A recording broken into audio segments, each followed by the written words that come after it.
Hey, what's up, everybody? My name is Michael, aka Rickshaw, and you are nerding out with Rickshaw. And you're also nerding out with It's me, the producer, Toby. me and Toby are on a remote call inside of the internet. Some of my friends, one's an old friend, one's a new friend, but please introduce yourselves, guys. Hey, what's up? It's Josh from Caller here. What's up, guys? It's Misstiq. Hello, how are y'all? Yeah, good. Yeah, we're good, man. Very excited. Very excited. So we've been trying to communicate on when we could do this, and it's kind of difficult because of the time zones and stuff like that. So what day is it to y'all right now? It's Monday, 1:58 p.m. Oh, Okay, way in the and future. yeah, that's definitely in the future.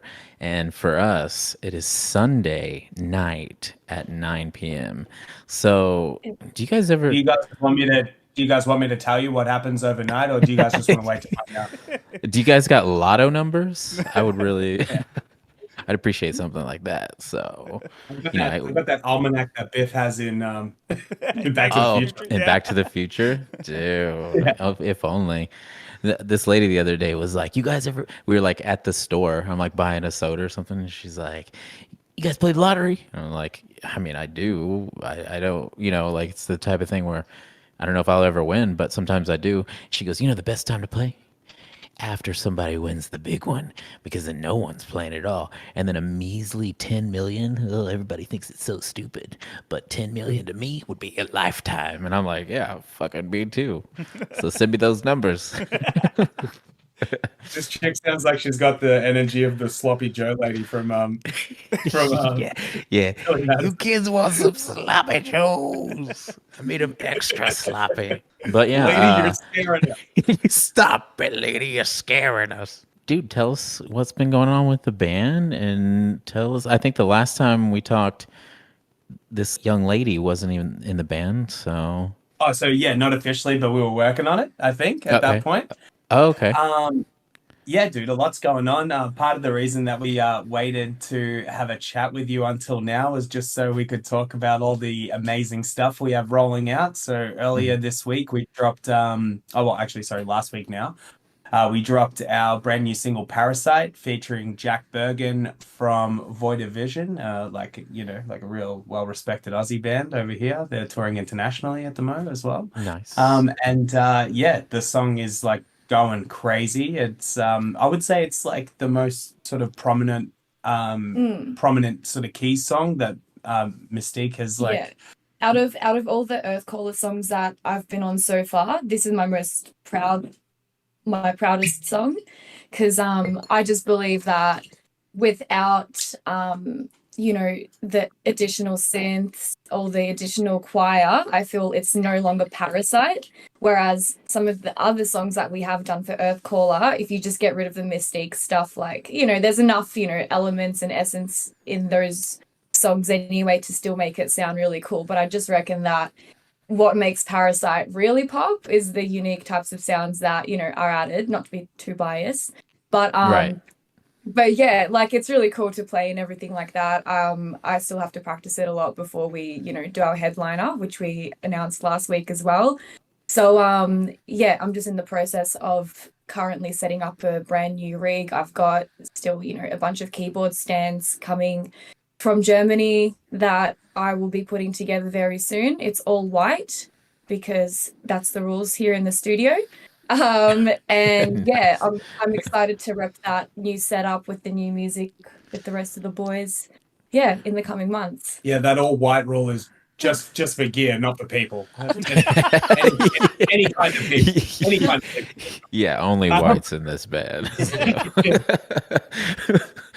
But just wanted to clarify that because we know what people are sort of saying about Australia over there, and just want to make sure. everyone I've ever met from Australia, I'm like, dude, like those are my boys. Yo, like every time I've met an Australian person, they're just like, drink with me. Hey, you fucking legend. I'm like, hey, They call I'm you a gonna support cunt, and y'all. it's a good thing. Yeah, we Hell yeah. live up to that reputation for sure. Have you guys done shoeys? Is that so you where get a shoe? drink out of a shoe? Or, Oh yeah. yeah, I yeah, never okay. have, I haven't either. But I've heard of this. Get a chance to it. Yeah. Yeah, But it has whenever to be y'all from a real trusted friend. Yeah, and that's how you become a real man in Australia. Yeah, that's right. Oh. okay, Drinking foot sweat. That's what we've resorted to. Yeah. We've moved past wrestling crocodiles and killing spiders the size of your arm. That's not fun anymore. Yeah, now we're just drinking each other's foot. well, if y'all have Um, plans to come to the States, then we will save ourselves and then we'll do a shoey Our together. shoey Well, yeah. virginity. Yeah. Well, so we've locked in so far this year. We've locked in our Aussie headliner. That's up first. Then we go to Europe immediately after with a Swedish band called Aviana. They're taking us out. They're also coming here for our headliner, and then we're doing UK with Envisions, which is sick. We've last time we were in UK, we were openers, and now we've moved up to main support. Nice. And yeah, so we're just sort of like cracking the UK EU market, and we've had like a couple of US offers come through, but realistically thinking, we reckon we can get there in the next 12 months. So when we are in Austin, man, we will take your shoeginity. Shoeginity. Is there certain rules about this? Does like it have to be the one right off your foot? Well, Yeah. in Australia, the real like if you're tough in Australia, you actually do your mate's shoe. You don't even do your own. Like personally, I think, yeah, personally, I reckon even your own shoe is disgusting enough without involving other people's shoes. Yeah. But you know, I mean- you pour one of those 750 millers in there, get like lots of beer in there. You know, it'll cut the foot sweat. Or like you Yeah. and your mates swap shoes, and then you do that thing where you put your arms around each other, and then you just drink. Right. Yeah, that's for best friends only. Yeah. Well, hold on. I have to say, because we're in Texas, what if we do it out of a boot to make it, like a mixture of Texas and Australian, I'm just saying. Yeah. Like that. I like that. Like a have lot. a cowboy I like that a boot. lot. Yeah. We got to buy some Booties. cowboy boots now. So I'm totally down for that. I don't have a pair of cowboy boots, but I'll find a mate that has one. Yeah, everything's been like sort of moving along like real nicely. Our new song's doing super well. We've got international touring plans, so a lot has improved since we last chat.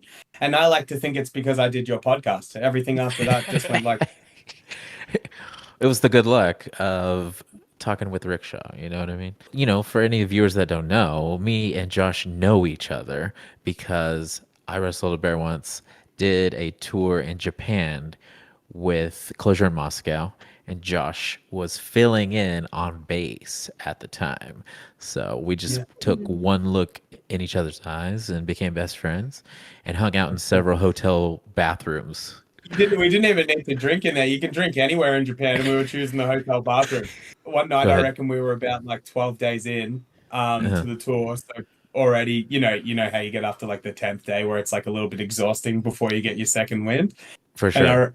And you remember how every hotel had the bidets on it and stuff like that? I remember I just sat there drinking a 6-pack with the bidet on. Nice, dude. Sounds I like a good just had to time. recharge. Yeah. Wait, are we recording yet? Oh. But yeah, that's how we know each other. And then I started seeing you doing vocals, starting your own band, getting things rolling. When did you actually start Earthcaller? So I started putting it together, more or less like how long like starting a band can take, right? But Yeah, totally. I more or less started putting it together when I realized it was only like a fill-in situation with Closure in Moscow. And so once I was sort of sure of that, I was like, okay, I'll start getting my stuff together. Started writing some songs. That took like a couple of years to sort of really find the sound. Yeah, like when We're you still trying to find it. Yeah, no. I think we found it with this one. But yeah, so like just started trying to find the sound, put together members, and then by about like I think 4 years later, the band was probably pretty solid and started releasing music and stuff. And and then yeah, it's just sort of been like looking up ever since. We've had some highs and lows, but like the lineup that we have now, including this powerful gal over here, is the lineup that's it's sort of taken off around the world now, and yeah, extremely grateful. Like I'm extremely grateful for my time in Closure in Moscow as well, and like meeting you and the team and stuff. And then yeah, like really stoked with it where everything's at now, and I'm super stoked that we're still mates, brother. Hell yeah, dude. And like I have a lot of friends, honestly, that like before I got into the YouTube game, I had a lot of friends that would be like bringing up this, bringing up that. And so I had a lot of friends that knew about Mystique and would show me and send me stuff. So, it was like baffling whenever, my homie, his band that he started, he's like, "Oh, announcement, she's joining the band." I was like, "Oh, I know her. Friends of mine would like send me videos of like I love her, that. yeah, upgrades, So I would see I those was like, videos I on was pretty TikTok all the time too. So they're awesome. "So how did that yeah. come about? Did y'all know each other prior?" We didn't. Would you like to say So, something? absolutely, Josh. Nice. I would love to Shut my mouth a little bit. finally. If only it was that easy every day. Um, so I so basically, for like 4 or 5 years now, I've been doing Mystique as, I've been earning money through Mystique as firstly as a hobby, and now it's my full-time thing. My main thing is like, working with companies to promote their products, but also even more so, I work with a lot of bands and artists to do, features for live set intros, interludes, all that kind of stuff. And Earthcaller was one of my clients 2 years ago. That was for the song Choke. And there was also like an introduction song to the album.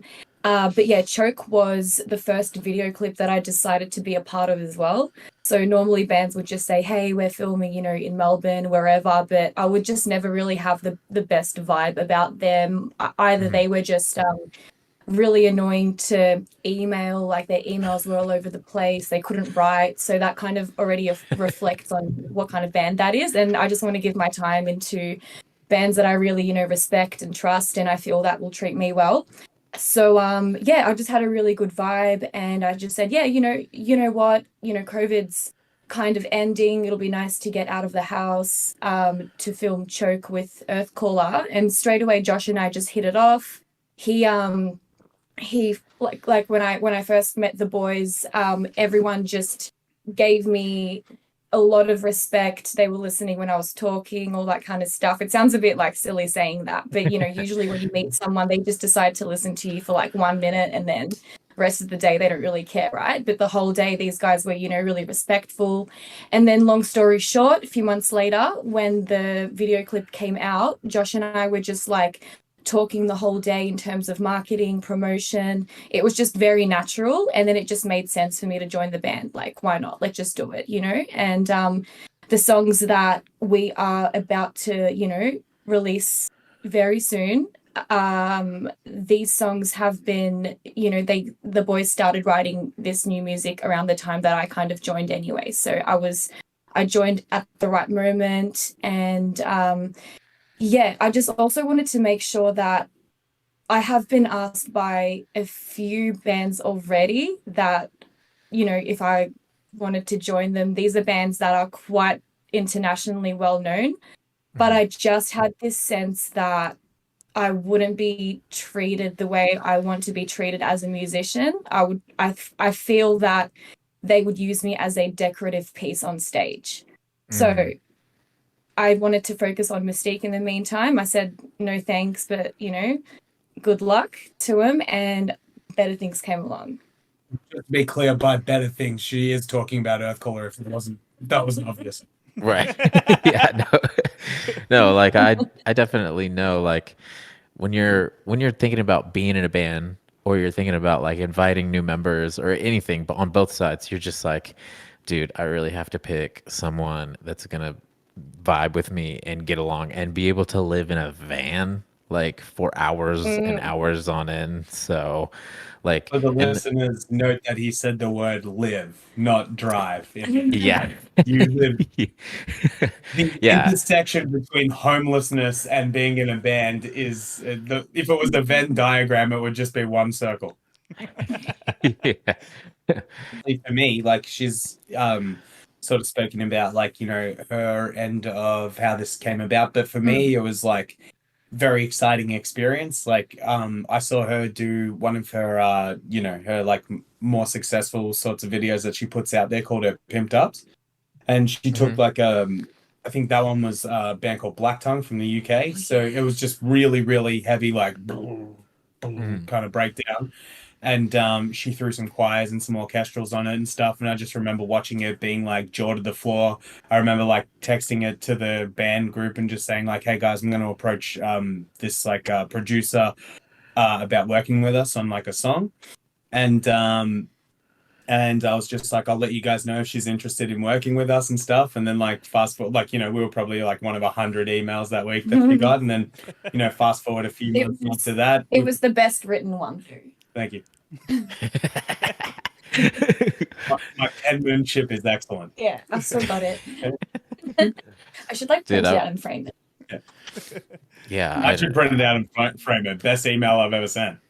Best received. Yeah. I'll literally post things on the internet about things that I'm very excited about, and there's no punctuation, and I have to go back and edit it after it's been out for 24 hours, and I'm like, wow, what a fucking idiot. Like, I'm like looking at my past self, like, dude, you didn't even did you write this Did you try on the toilet? Did you? Yeah. Like on the toilet at work. Like, did you try? Yeah, it's like, are you sure you want to send this? That's what they should have like online now. As a housewarming gift, should I get you a subscription to Grammarly? Writing's not that easy. Yeah. That's why I use Grammarly. Yeah. Well, the fucking saddest part about that is I've literally written a novel, so it's fucking ridiculous that I can fucking like completely neglect grammar whenever it's like, here's my podcast. I'm going to introduce it to everybody. Now I look like an idiot, so subscribe. Lots of stuff that we do at this podcast.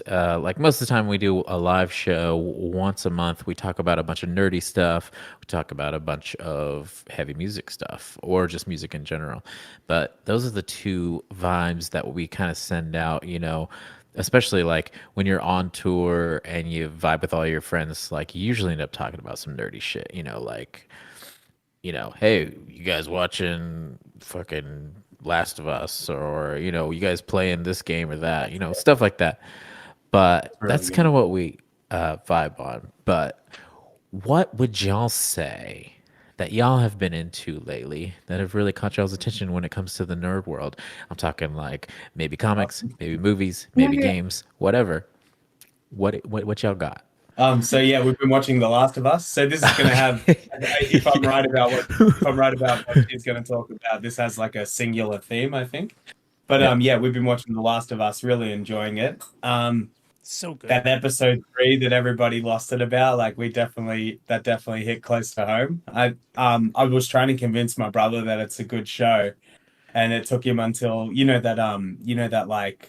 that episode that was like really heartfelt with like the couple and stuff. Like that was like a very beautiful, such a good episode. That was such a good episode, and it was like, dude, they've all been really great. So yeah.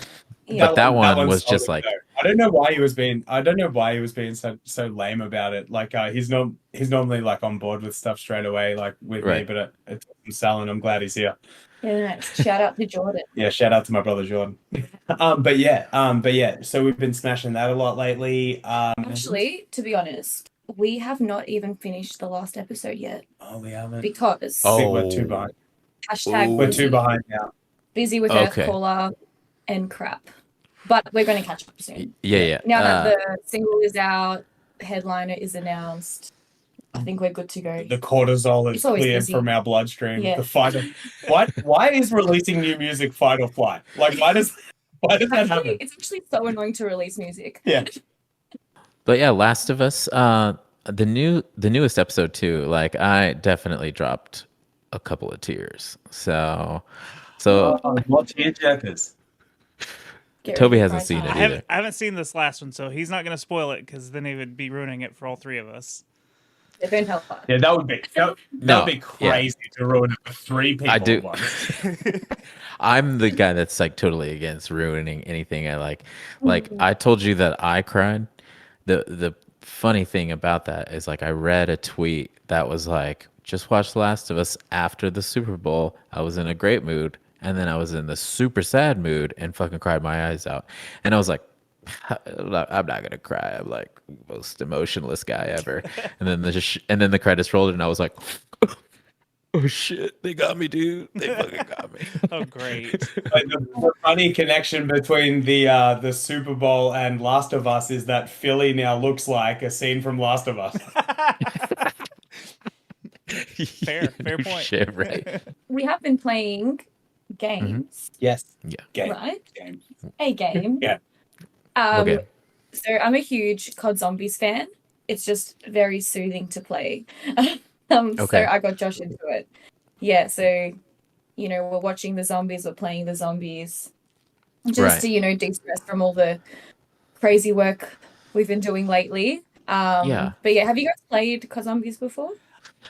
I've played it. Go ahead, Toby. I've played it a little bit in the past. I was terrible at it. I'm just not good at first-person shooter games. But I know a lot of Okay. people that they don't play the actual game of it. They just play the zombies mode, and that's it. Yeah. Yeah. Wait, Yeah, and- I'm actually pretty shit with first person shooters. I've always been like a World of Warcraft guy myself. Okay. But yeah, okay. I was like real good at it at one point, and yeah, it feels good. It feels real good because we're actually quite good at it now. We were thinking about actually Twitch streaming ourselves playing it just to Nice. flex on these hoes. Yeah. and yeah, no, it feels good to come around from RPG to first person shooter. I feel like I was a boy and became a man. You're welcome. I mean, there's just something special about like breaking out the gun after work Yeah. and just like wrecking fools and just being like, that's my boss. That's my 8th grade teacher. Now, you're in Texas. Are you talking about in game or RL? In game. Okay. Like I'm a Pulling nice out the person. in gat real life. after work and Yeah, just spraying them down. I played zombies for a little while, and just because it was like my roommates at the time. But the last first-person shooter I was really, really into was GoldenEye on Nintendo 64. That was the last time that I would play it religiously. So, yeah, do you guys have? that's our age group. That's mine and your age group for sure. Yeah, Did you play golf? yeah. No, I don't think like my friends played it. The slightly older people did play it. Yeah. I played a lot of Zelda. Like I'm obsessed with Zelda. Ooh, I actually yeah. I got Josh Yeah, she Breath got of me the Breath of the Wild. Wild for Christmas. That's a good game to play as well. We've kind of Yo. balanced it out between killing zombies and just running through the 100%. field. So I held off on the Breath of the Wild because I was a Zelda fan. I've been a Zelda fan my whole life. Almost every one of them. I think part 2, the side scroller one, was like my least favorite. But Mm-hmm. the Super Nintendo version, Link to the Past, one of my Yeah, all-time yeah. favorite games. But I held off on Breath of the Wild because the hype was killing me. Like everybody's like, "Oh, Breath of the Wild, Breath of the Wild." So I didn't play it till last year, and I started playing that game, and I was like, "The hype is real." It's like one of the Yeah, best games it's- I've ever played. First thing I noticed about it was the artwork for it, like the animation and stuff like that. Like, dude, unreal. And yeah, it's also kind of like there's something really romantic and nostalgic about Zelda. For sure. Mm. Just to let y'all know, this is a shout out to Toby over here.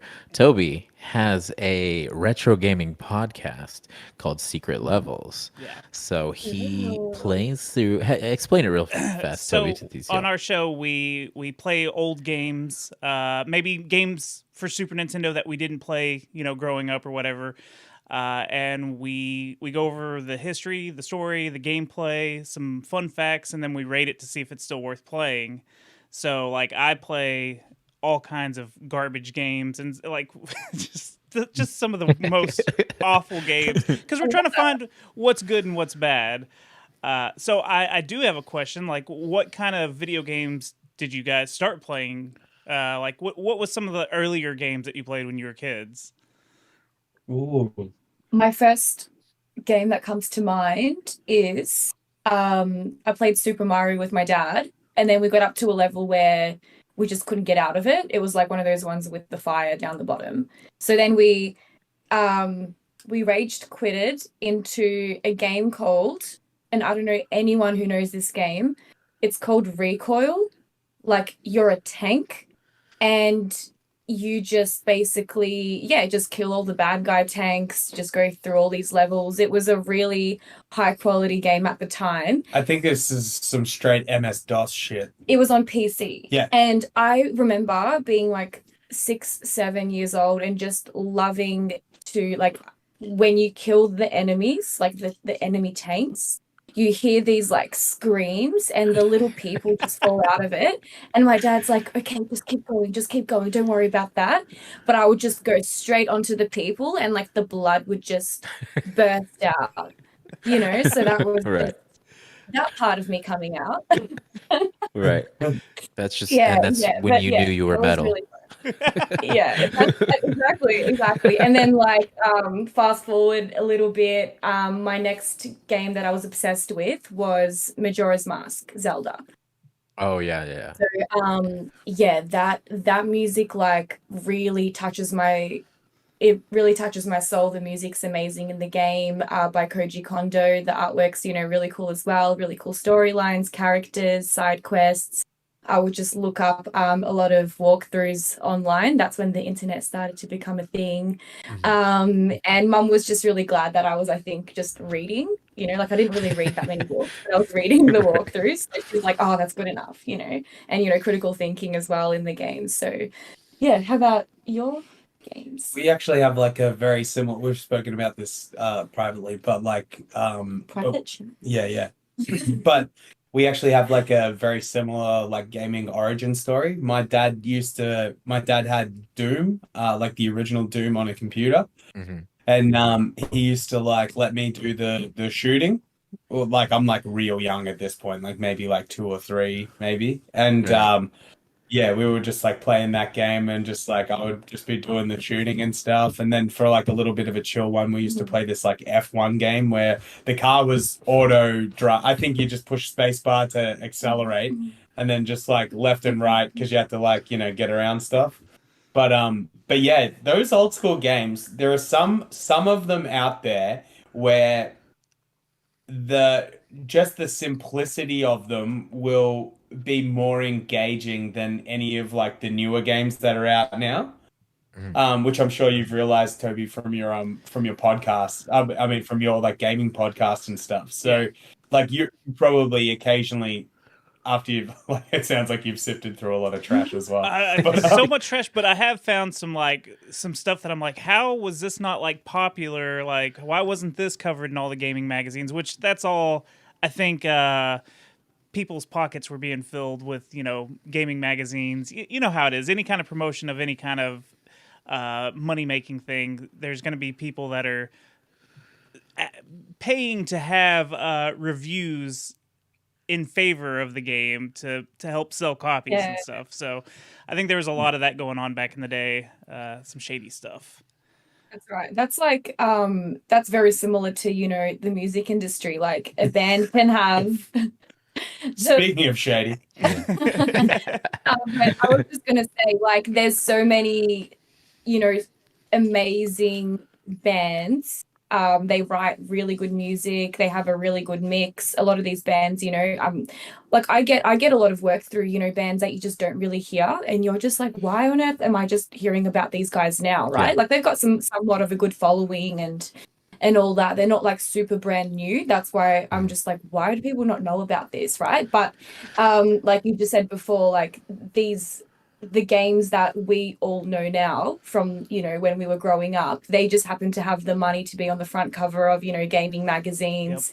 It's like bands now need that money to do ads on Facebook, Google, YouTube, all that kind of stuff. Like you can write the best song, but if you don't have the right technique for marketing it, promoting it, it's kind of like it just gets, you know, it just gets pushed down with the rest of the busy market and all that. So Yeah. And yeah. then you have like bands that are like bands. It's like you bring up a band with somebody and like, you know, oh, is it a band's band or is it like a popular band? So they're like, oh, it's a band's band probably because like, you know, you go on their thing, there's like hardly any plays, but then like every band dude is like, dude, this is the thickest band ever. And like, but you eventually sometimes see those bands grow.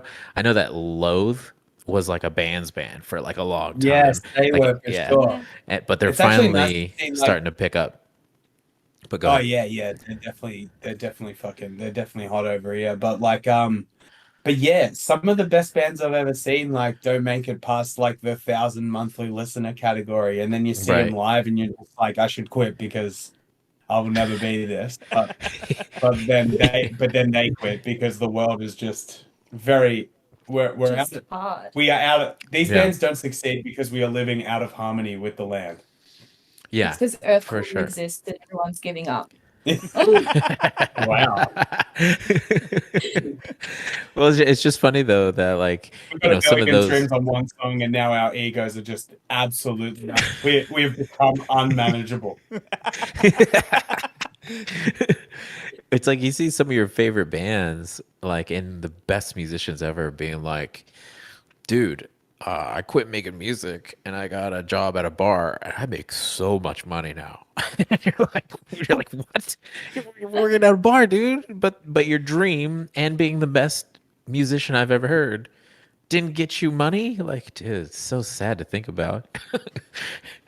Yeah, Yeah. you got to be real it's just like you just got to stick it out, and you just got to be real creative. Like I've been at it since I was a teenager and stuff, and like Mm, you know, I've watched a lot of people like, you know, get signed and then break up, or never get signed mm. and break up, and it's just like you just gotta stick it out, and you just gotta look after yourself because nobody else is gonna do it. Yeah. It's You Right. have to make the right moves. yeah, Like Yeah. the right moves that bands make now may be completely irrelevant, say mid-year in a few months' Right. time. So you have to just yeah, like you just have to find ways to pierce through to the next tier. And what Right. worked for one band last year might not work for you now. no, You yeah, know? that's a huge thing. Like Yeah. not letting yourself get discouraged by like like, you know, the competition. You should have blinders on to like what other people are doing because your path is just going to be different.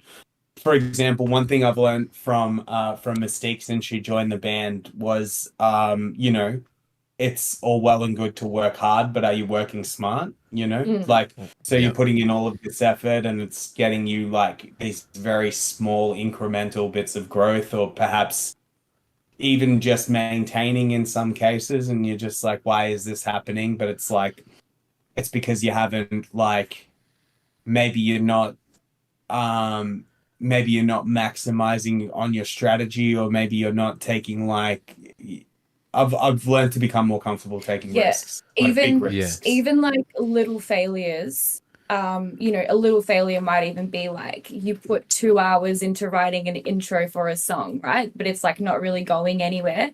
And then suddenly another idea comes to mind where you just scrap that intro and then just write a full, completely awesome song.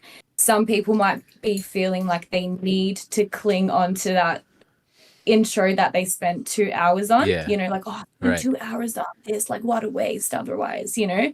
Right. But it's like you got to use these little moments of like, you know, you could say failure as stepping stones to, you know, to get to your achievements. Yeah. Right. So yeah, anytime where like I don't know, even for Misstiq, like anytime I'm not vibing a song, you know, in like for content or whatever, I just use that as a little stepping stone to, you know, write something a little bit better. So you just can't let stuff get you down, I guess. Yeah.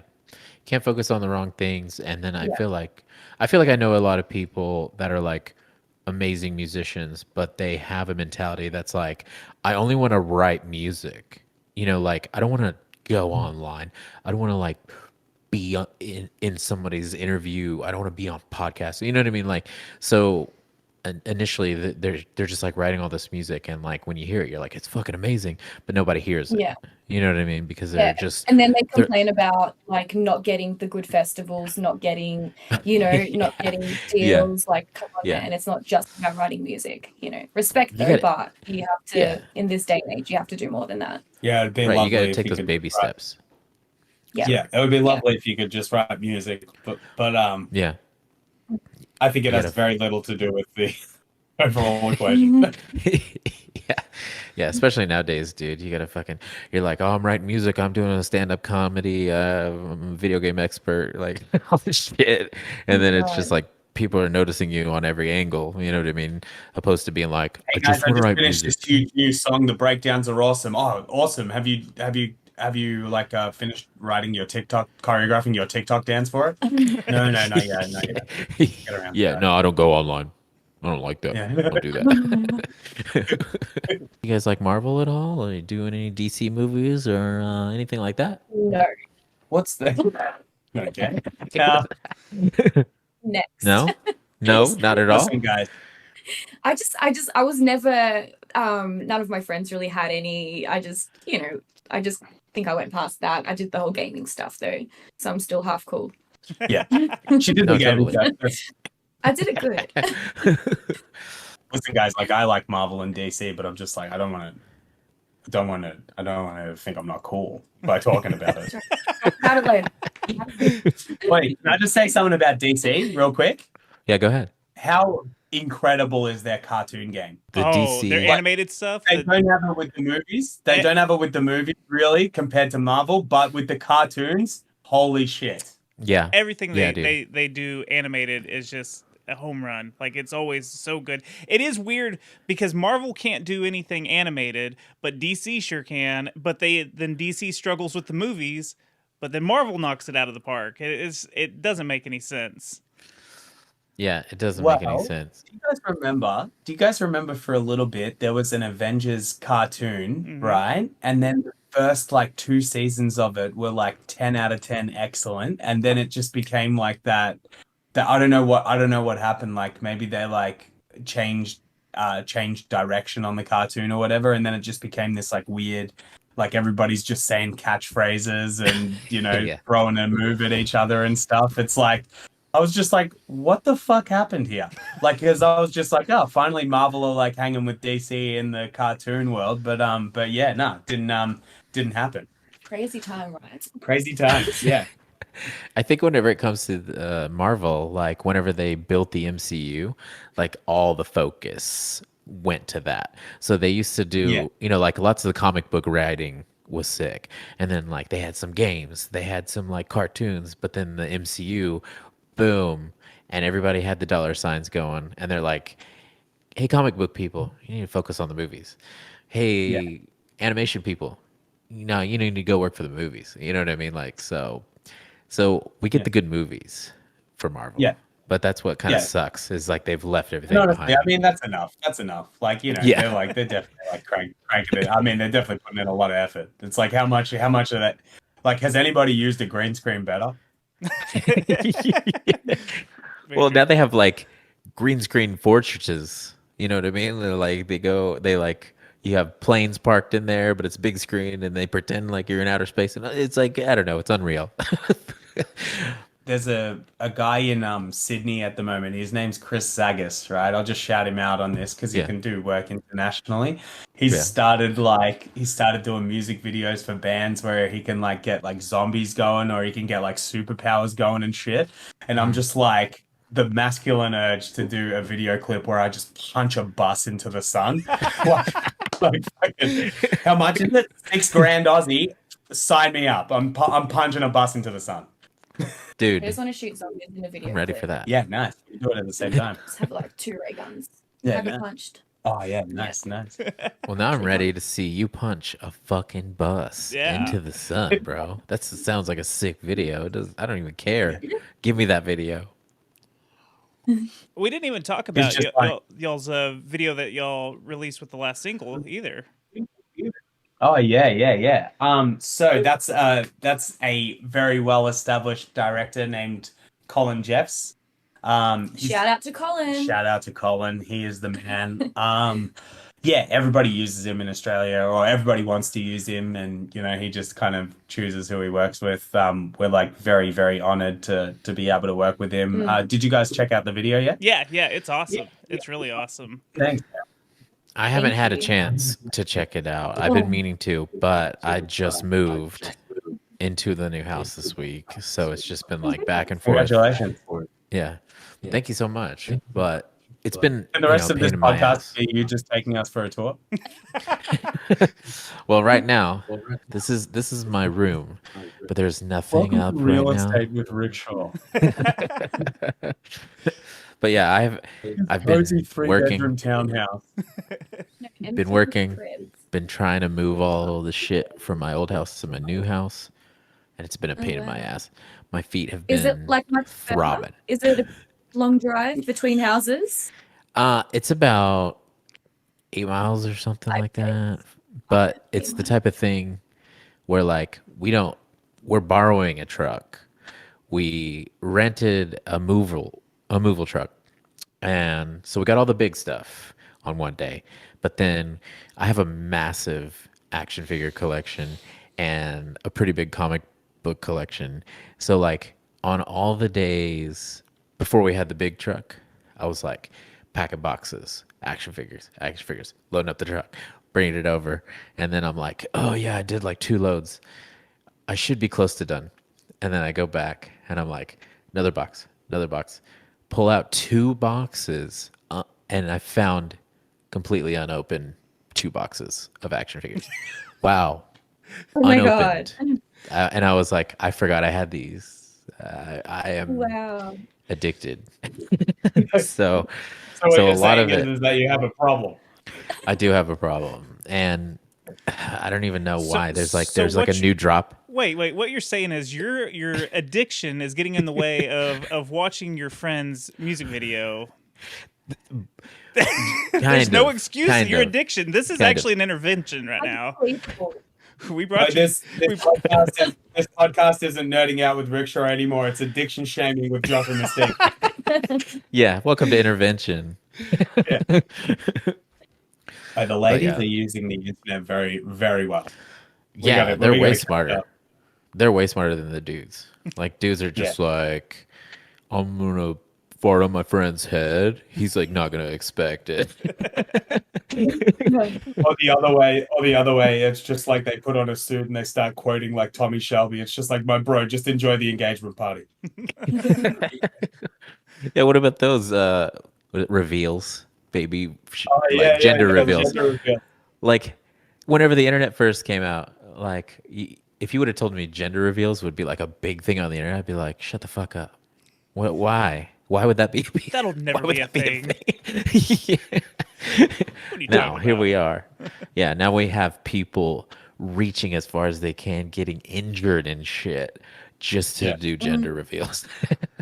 I'm gonna do a gender reveal where I shoot a Chinese balloon out of the sky and it just explodes pink. Love Or it. blue. Love it. Yes. I mean- Or yes. blue. She wants blue. It's Or is it a green. UFO? It's green. You can- And it's an alien. Yeah. I would So- love to have an alien baby reveal. Yeah. I love this alien. Oh yeah. If you want to talk about, she's a huge UFO chick. Ooh. Oh Yeah. yeah. I don't feel like I'm not like absolutely obsessed where it's like I know all the dates of stuff happening or whatever, but it's like the unknown kind of stuff, like witchcraft, aliens. Yes. That's what kind of inspired the name Misstiq, which was my Yes. gamer tag. Mm. Just so you know, when I was 16. So I like that whole like mystical kind of stuff. And yeah, like I remember the first like real big book that I ever just, really was interested in reading when I was super young was my dad's. So we had this really big bookcase in the house that I grew up at. And yeah, it was just like there were so many books about like, dinosaurs, a lot of other books that were, would have been quite interesting for kids my age. But there was this one book that was about aliens, like UFOs. And I was so intrigued by it. There were so many words that I didn't understand, but I just really wanted to give it a go. So I think that's my earliest memory when it comes to this UFO stuff. And it's just, I don't know, I just find it really fascinating. I've watched, a lot of documentaries. We still have to watch something, Josh. Yeah. For, I don't think we've watched any alien stuff. But yeah, really, really interesting kind of stuff. Are you guys like alien fans or anything? What are your thoughts on that? So I'm gonna go first, but I'm gonna set you up, Toby. Okay. I'm a huge. I mean, I love alien shit. It creeps me out a little bit, but Yeah. I love supernatural stuff. I love ghost stuff. Yes. Yeah, I could tell ghost stories. Like if you told me to tell you every ghost story that I know personally about me, I know about like people around me that have told me, like we could talk for like at least 2 hours about all those stories. But Love that. Toby used to do a podcast called Secret Transmission that was pretty popular, Ooh, and he would talk Ooh. about all sorts of conspiracy theories and the weird and the Yeah, supernatural. anything that was weird, conspiracies, cryptozoology, ghost stories. I mean, anything that Got it. fell in the weird realm, we tried to cover. We did it with a satire. We're not. I don't think I'm funny, so I'd always say, "Oh, we're a satire podcast," so we could make our dumb dick jokes and still talk about creepy stuff. So I'm very curious because, like, I know a lot of UFO incidents and stuff that have happened around like North America, United States kind of area. I don't really know any like. Is there any like big UFO sightings or anything in Australia? Like, what are some of the weird like Australian central events?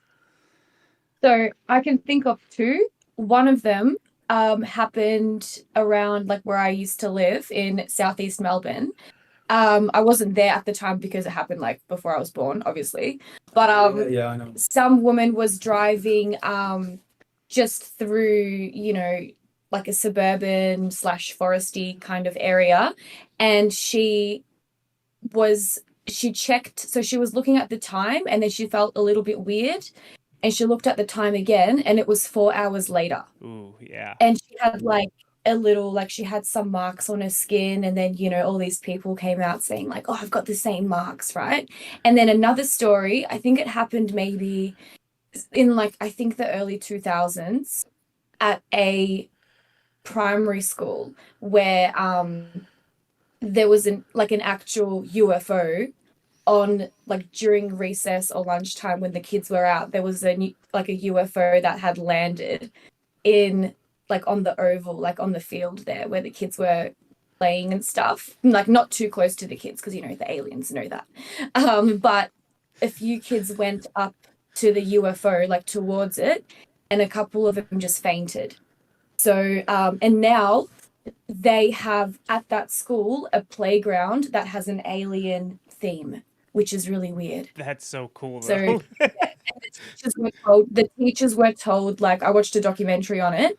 The teachers came out, they spoke on the documentary, and they said that, a lot of officials rocked up to the school after this had happened, and they got the teachers to just, swear on their life that they're not going to tell anyone about it. This was just like a test by the government. It was nothing, apparently. Oh, see, I think I've heard of that story. Yeah. I don't remember where or what it's called, but I've heard something similar to that. I love that kind of stuff. That's great.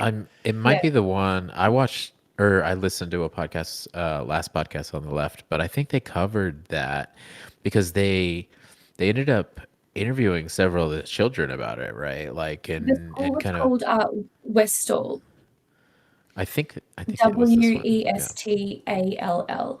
Yeah, for anyone who wants That to shit search is- that up. Shit's wild to me. And honestly, I think it's wild that like, all of us on Earth, a floating rock in space, most of us are like, aliens aren't real. Even though we're on a floating rock, let's go through It's space. pretty wild. It's like surely the chances of them being not real is like way less. It's like Yeah. Yeah.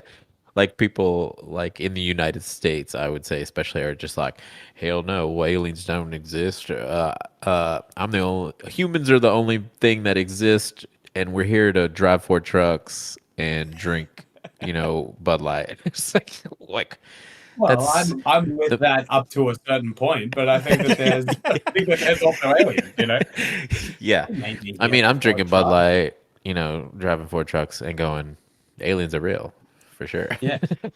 Now, Oh okay, yeah. so this is. I'll just say it. There's a show, Koala Man. Have y'all heard of it? It's on Hulu right now. Koala Man. Koala Man, and it takes place in No. No. Australia. It's like I don't know. It's before the Rick and Morty stuff. What's his name? He's a Justin co-creator. Roiland. Yeah, he's a co-creator on Koala Man. Some of the stuff Australian Central, I guess, the Emu Wars. Oh, that's a real thing. So That's a real thing that happens. it's funny because they make jokes and stuff in the show, and they're like, "Look it up on Wikipedia," like stuff like that. Show bags. They talk about show bags and stuff like that. Oh, Which I had no. yeah. I had to look this stuff up, but apparently there's a lot of stuff. But the Emu Wars, that would be something I would cover on. I would have covered on the old podcast. Do you know enough about it to tell Rickshaw about it at all? Like there was something about they had to hunt emus because there was Okay, too so- many I of don't even them. know anything about it. So, I mean, I'm not like I'm going to preface this with like it's not something that I'm like that I'm well read on or Right. whatever, but my cursory understanding of it was that during our sort of equivalent of frontier times, there was a situation where some land was overpopulated with emus, the emus to sort of claim the land, and the emus, who you'd think would be taken down pretty quickly, weren't so easy to take down, and the humans almost lost. Do you want to talk? Wow. That's That's awesome. so intense. Yeah. So amazing. So yeah, Australia is Dude, that's actually amazing. ridiculous. Like we Dude, are. I mean, I remember like even, like we went a couple times and, we were only there for like a week each time we were there. I think we went 3 different times. But there was a time we were playing a show. We decided to walk down the street to grab like a soda or some shit, like an energy drink, something like that. And we saw a huge flying thing. And Yeah. we're like, what the fuck is that? And then it landed on a tree. And you just saw the top of the tree go like this. And it was just hanging from the top of it. And I was like, is that a fucking bat? Like Yeah. just hanging from a fucking tree? Yeah. And it was a huge, like big baby size bat, like the hugest baby you've ever Like- seen. Like a mini pterodactyl. Like, can Yeah. can I tell you a cool bat story? Yeah, go. So I lived in one of the inner suburbs of Melbourne. So like, only like 10, 15 minutes from Melbourne CBD, right? People are going to raid our Right. house now. It's bound to happen Just eventually. kidding. We live in Brisbane. Yeah. Um, We're in the outback. actually, we live in Melbourne in America. Yeah. We live in Melbourne, Florida. That would explain the bat story. Yeah. Yeah. But yeah, so I'm like despite the fact that it's like in a city suburb, there's still like quite a lot of like bushland in it's like intentionally sort of preserved, right? Right. So I do a lot of running around the bushlands and stuff like that. And I was doing this new trail one time, and like fortunately I was being quiet because I just sort of was just running along, decided to keep going past a certain point that I go on. I go about a kilometer or 0.4 of a mile or whatever it is, past where I Thank normally you. run to. I appreciate the And, conversion. In Florida. Yeah, sorry, mile. Yeah. But yeah, so I just start seeing on the other side of the river, just all of the gum trees have these like black fruits hanging off them, and I'm like, oh, what's that? And so I'm running, and it's like thousands and thousands of of these things, Right. and then I sort of like made a loud sound when I tripped on a branch, like the branch broke and like made like an echoing sort of sound. Right. And then I'm looking across the river at all of these like fruits just go like that. Wow. I'm very sorry. Can we edit that out so I don't get cancelled? Whatever she said I did, she's lying. That was a firm slap. Yeah, I'm very sorry. But yeah, so like the fruit's wings. So like the fruit's wings opened up, and then it's just thousands of bats start flying into the air, and I'm just like freaking out, like looking like, and I'm wanting to see if they're above me, and then I look up, and there's like just as many bats hanging from the trees above me. I And just they didn't all look up. I wasn't there, but they all started shitting on him. Yeah. No, kidding. Scared the shit out of him. Yeah, I started shitting. But yeah, like I let out a silent scream and ran. But yeah, dude, dude, that's just some Australia problems, man. Like right now on our balcony, we got like this like little like a group of spiders living on there, and we decided to let them live because they were killing the other bugs. But now, Because they have families. but now they've grown strong, and now they're the problem. So I'm gonna have to get out there with some fire later. Dude, that shit is That's around me. wild, They bro. grow up. Yeah, They're gonna take over your house and move in and evict y'all. yeah, dude. Ugh. And y'all have snakes and shit too, right? Yeah, dude. Yeah. Do you want to tell them your snake story in like 3 dot points or less? Which snake story? You were running. Which snake? So Josh was running and he saw a snake, and that's it. That's the end of the story. Oh yeah. I was like running, and I like I've got a few snake stories, but yeah, no. Most recently, I was running, and I saw a snake, and I like tried to avoid it, and I just And then like you fell over. I fell down a hill. I had to like I fell down. It was more like a cliff, honestly. And like I was just like hanging on. I feel like this story needs to link into the story about, remember how you got the scratch on you and then you got your nose pierced and then your face was a new face. It was a bit of an ugly face. Oh, I mean, like without showing like a photo, it's just like how do I communicate that story? Anyway, long story short, It's related to Earth Caller. I'll try dot point because then this. you played a show with that. Our first show with her, about a week out from the show, I was on that run where I saw the snake, and I fell down the hill, and I got all these scratches and stuff, right? Right. And then like afterwards, like within 24 hours, my face just like broke out in this like crazy rash, and and then I was just thinking, oh, maybe I like scratched myself on some kind of like, like equivalent of poison. It's funny, we know the American ones like poison ivy. I don't know the Aussie ones or whatever. But like, Yeah. but Say it in an Aussie accent and you're fine. poison ivy. Get a look at that one. But yeah, so yeah. Anyway, we're a week out from the show. I've got this face rash now. Headliner. Our headliner, first show with her, and then yeah, my face starts like changing after that. It was so bad. Like what's old mate's name from the Goonies? The fucking sloth. It's like, Yeah. Sloth, low-key dude. Yeah. ableist character that you couldn't make me out. Yeah. Goonies was real good. Like fat That's one of my shaming favorite movies of all time. Oh, one of the best. One of the best. I haven't seen it.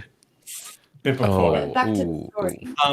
It's crazy what like a couple of years difference can do. Like like she doesn't know my nostalgic TV choice. I would say for today, but yeah. Anyway, so my face like literally becomes like that Goonies guy. I'm just before the show. I'm meeting her parents for the first time, and I look like I've been living like in a cave with Gollum. But yeah. So like, I'm just thinking, I must have like copped some kind of weird allergic reaction to like the bush and stuff like that. But it turns out that I just had a bad reaction to using the aftercare on my piercings and stuff, and the scratches were Oh, unrelated. shit. So He got his nose pierced like in that kind of time frame. So he was just like spraying it everywhere. And yeah, I'm just like, I can't believe I'm having an allergic reaction to this, like Yeah. to getting scraped by the trees and stuff like that. Right. Meanwhile, I'm So just bad. blasting this shit on my face. Making it worse. Yeah. Just making it Yeah, worse. yeah. Oh, damn. Yeah.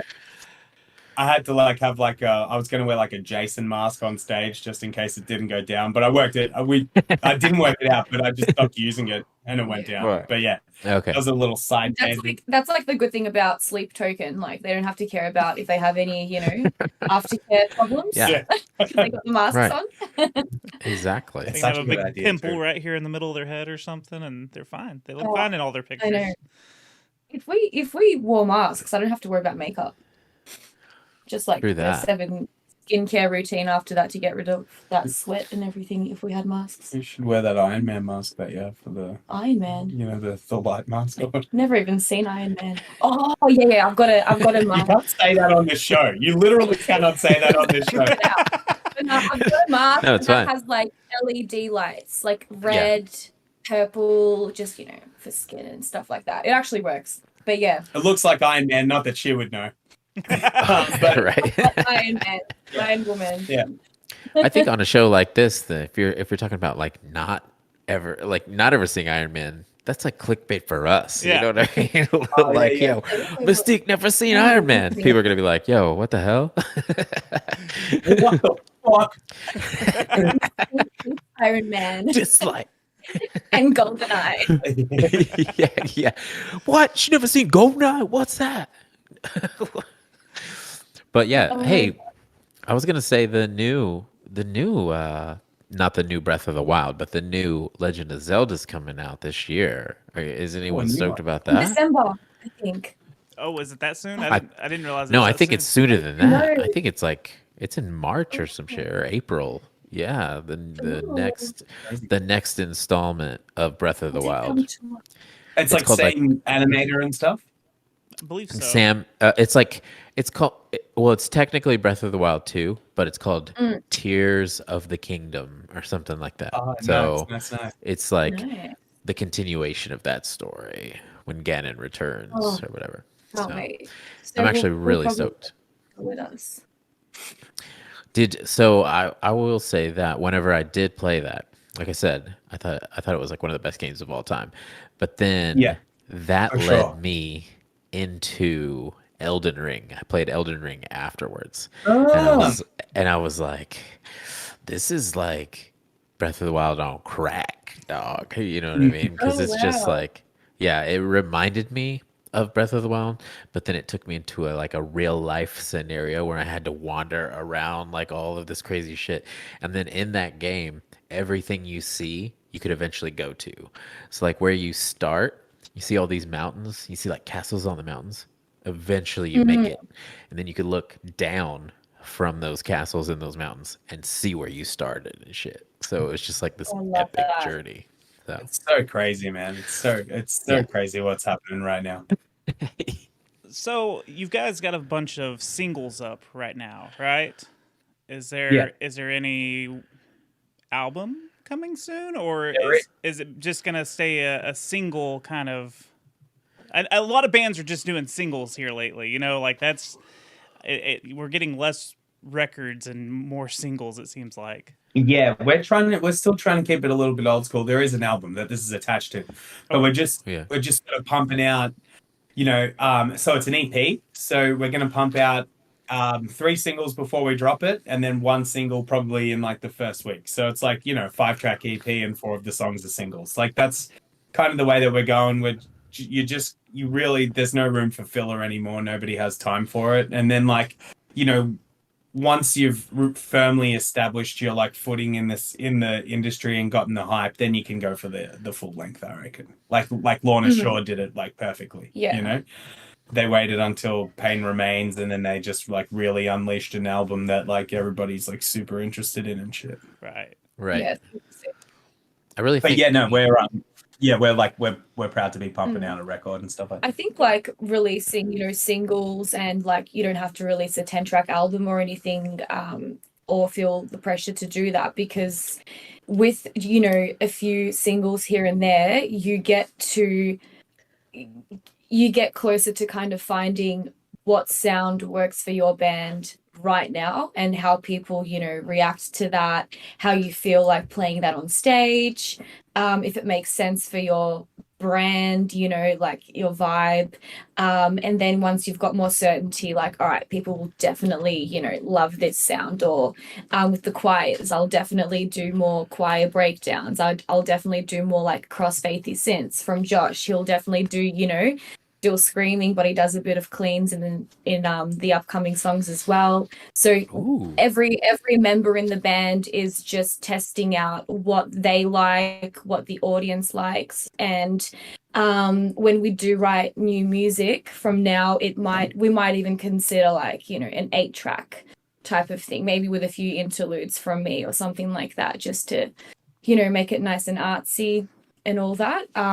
Yeah, and we'll be just planning. I think it just comes down to like also plan how are we going to feel playing these new songs on stage, because that's the new thing now. Like we've got a lot of we've got a lot of time now in Europe. Like we did, and like our first Europe run was just a few months ago. We've got another one coming up in a couple months. And yeah, the future certainly looks busy. So we have to like, not only think about what people are going to like, it's about, are we going to have fun playing this on stage? Is it easier to just release a handful of singles like here and there, or that way you're not like stuck to one sound? You're not, you can experiment a little more. Like, oh, we liked what we did here, but maybe it's not for a full length album. Like, is it easier to write for just a single rather than like a full album, you think? In these days, for us, anyways. it kind of is. For us, it kind of is because we don't necessarily have like a strict genre. Like Right. we, before this current single, which is like a heavy one with synth, I would call it like maybe alt metal, something like that. It's a bit like if Slipknot were like started now and they had a synth player, So like I guess that's kind of like the vibe. But before that one was like I would guess like I would suppose you would describe it as like maybe like a commercial metalcore song with like lots of singing. And then the song before that was like a death metal song, Right. So I want to do all of that stuff because I like no diss to any other bands, but I've just sort of noticed like, when you play with a deathcore band and every single song has like it's like their set is indistinguishable. Like, any song could go anywhere in the set. You can't really build like a sonic landscape, that kind of thing. I love deathcore, I'll say that, but I want to be entertained as well on stage. So like, like we're the ones that have to do it all the time. So like it might as well Right. be interesting, So I feel like setting yourself up to where you don't have boundaries and stuff is like the best way to go, because then when you put out that singy song or that deathcore song, everybody's like accepting, if you've been people are just like, oh, well, this is part of the course. Right. But whenever you're like a deathcore band setting up your deathcore formula all the time and you've done it for so long, then you finally get tired of it and you want to change, everyone's mad. You know what I mean? Yeah. So you just gotta be open right from the beginning. Yeah. For example, like, Lorna Shore have trained their audience to expect and accept the heaviest type of music, right? Right. If the members feel deep down in their heart they want to do like sung choruses, right? Or just I wouldn't say a pop song, but they want to use elements of pop music in their upcoming songs, let's say, right? That is quite risky because their audience is already trained to, with to hear a heavy sound from Lorna Shore. It might not necessarily, like, I'm sure that if they do write a song that is towards pop, like metalcore, right? Because that's in between. I believe metalcore is in between, deathcore and pop. If they choose to do a metalcore song, I already know it's going to be an amazing song, but people are going to just lose their minds in not the best kind of way because they want heavy Lorna Shaw, right? Right. If, for example, Earthcaller wrote that exact song, that metalcore Lorna Shaw song, it would be wildly accepted, right? So you have to just, I think that if a band wants to go another direction, you have to just very slowly chip away towards that rather than go bang, we've got a pop song here. So you just have to, you just have to just take little steps as well. And but you know, if you write a song that you're really proud of and people just don't dig it, but still a lot of like half people dig it, half don't, just still go for it. You know what I mean? Like it's almost better whatever. when it's almost better when some people don't dig it because you get like that argument. They still talk about it. They still talk about it, but just don't feel too shit about it because it's like, you know, it's not a surprise if you're changing your sound and people don't like it, or you know. At the same time, though, you know, like being from metal and being involved in it in a while, like I think that metal fans need to really break this fucking mold of like being elitists or being gatekeepers or like the fact that the same bands always headline certain things. Like we need to open our minds up. We need to get like newer bands chances to move up. We need to get like different sounds playing with other bands. So we need deathcore, metalcore, all on the same tours. You know what I mean? Like I know it's starting to open up, but like there was a point in time where it was like only deathcore with deathcore, only metalcore with metalcore. You know what I mean? Like, and the people that keep I think that's the all of lamest shit ever. Yeah. I think it's the lamest shit ever. It's just like those like similar build shows. It's just like you end up just listening to the same song like all night. Yeah, it feels like it. I would love to see like metalcore, hardcore, deathcore all in one show. Like exactly. Like is because everybody I talk to about this shares that opinion. So I'm just like, why is this not a thing? Because it's like I'm pretty sure everybody kind of likes everything. It's like, you know, everybody. Like, I mean, it's Spirit Box and Lorna Shaw would have crossover fans, like heaps, I would say.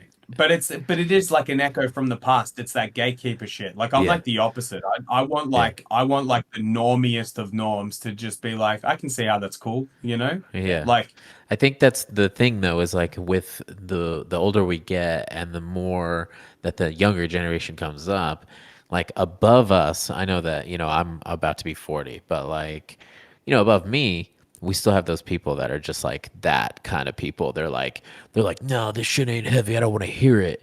But then you get to like my generation and some younger, and it's like, I listen to Rihanna and Suicide Silence. You know what I mean? Like, so it's like, so I could dig all of it. You know what I mean? So I think we're growing into that. Rihanna to tour with Suicide Silence as main support. That's such a crazy request. Hey, they did have the Bring Me the Horizon, Knocked Loose, and then there was a couple of rappers or something on that tour. Like it was like a pretty mixed up show, which, you know, that's cool. Yeah.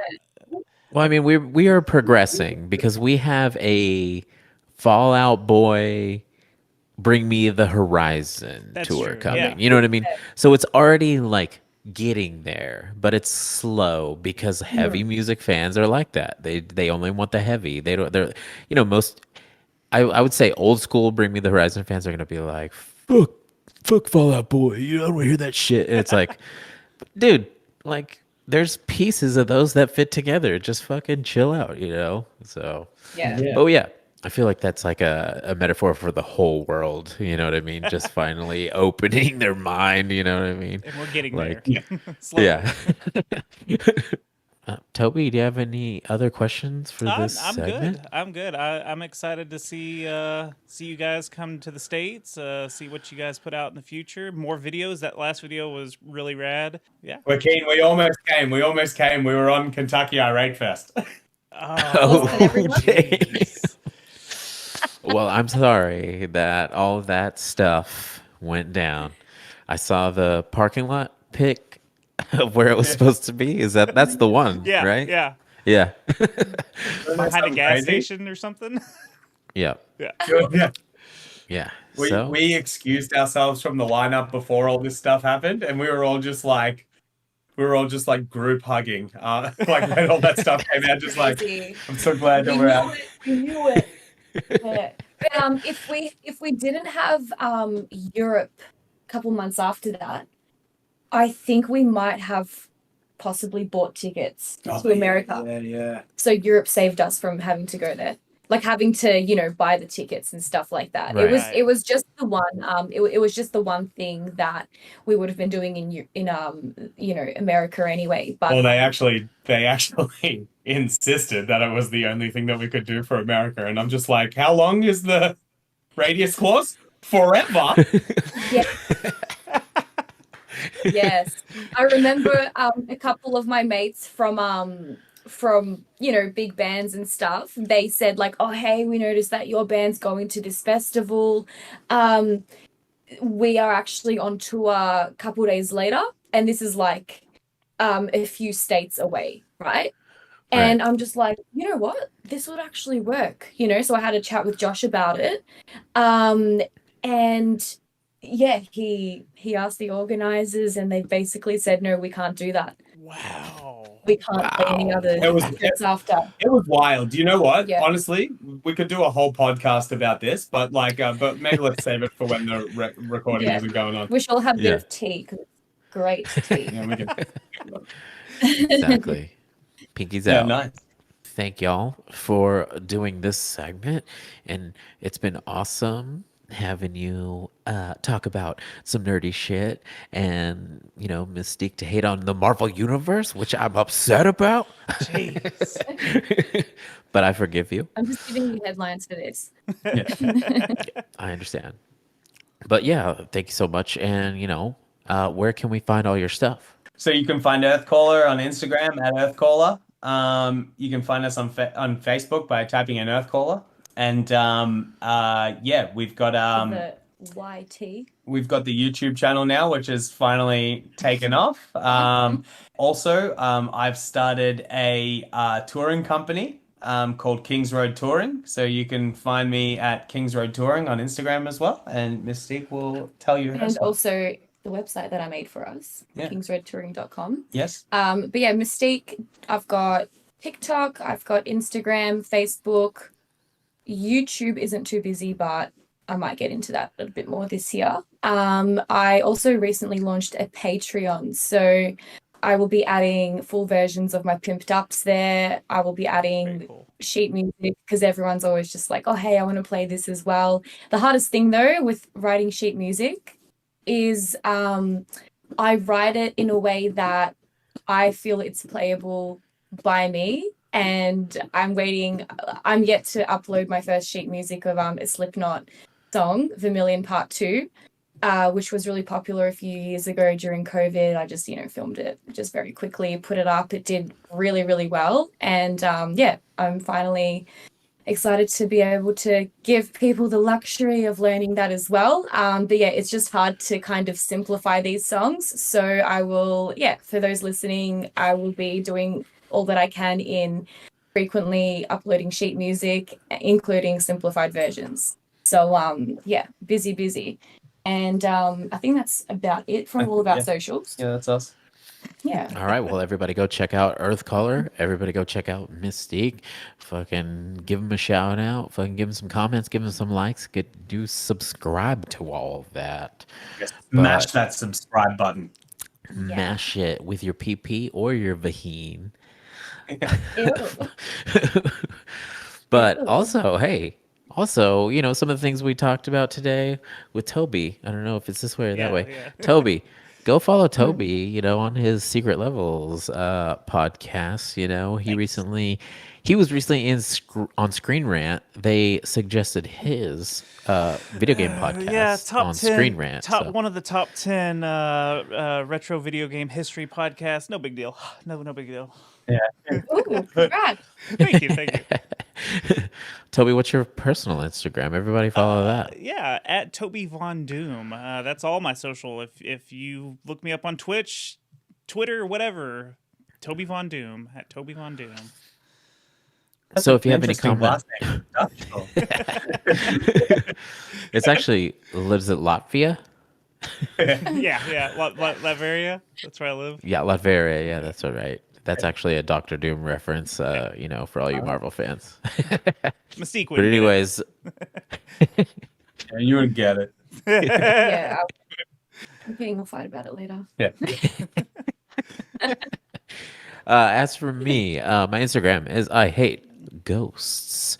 Also, if you have any comments or questions and you want to talk to us directly, hit us up at nerdingoutwithrickshaw@gmail.com.